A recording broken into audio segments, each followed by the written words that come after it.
அனைவருக்கும் வணக்கம். இன்னைக்கு நான் உங்களுக்கு ஒரு அறிவான கதை சொல்ல போறேன். ஒரு நாள் மாலை நேரத்துல ஒரு நாயும் ஓநாயும் சந்திச்சுதுங்களாம்.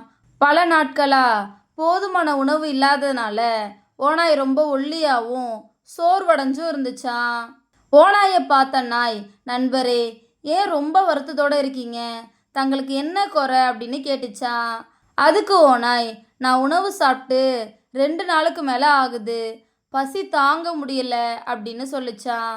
இதை கேட்ட நாய் ரொம்ப வருத்தப்பட்டு, கவலைப்படாதீங்க, நான் உங்களுக்கு உதவி செய்கிறேன், என் கூட என்னை வளர்க்குறவங்க வீட்டுக்கு வாங்க, அங்கே உங்களுக்கு நிறைய உணவு கிடைக்கும், நீங்கள் பசியில் வாட வேணாம் அப்படின்னு சொல்லிச்சான்.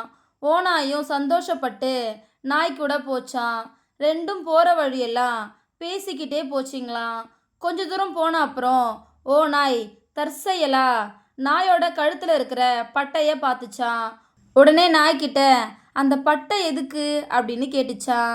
அதுக்கு நாய், இது என்னை வளர்க்குறவங்க எனக்கு போட்ட பட்டை, இதில் இருக்கிற கொக்கியை ஒரு சங்கிலியோட சேர்த்து பகலில் என்னை கட்டி வச்சிருவாங்க, இரவு நேரத்தில் அந்த சங்கிலியை அவுத்து விடுவாங்க அப்படின்னு சொல்லிட்டு, சரி வாங்க போகலாம் அப்படின்னு ஓநாயை கூப்பிட்டுச்சான். இதை கேட்ட ஓநாய் நாயை பார்த்து, அன்புள்ள நண்பரே, தங்களோட உதவிக்கு ரொம்ப நன்றி, நான் பசியில் வாடினாலும் உணவுக்காக அடிமையாக வாழ விரும்பலை அப்படின்னு நாய்கிட்ட சொல்லிட்டு வந்த வழியாக திரும்பி போச்சான். இந்த கதையோட மாறலை ஓநாயே சொல்லிடுச்சு. இந்த கதை உங்கள் எல்லாருக்கும் பிடிச்சிருக்கும் நம்புகிறேன். இன்னொரு அழகான கதையில் நாளைக்கு சந்திப்போம். நன்றி.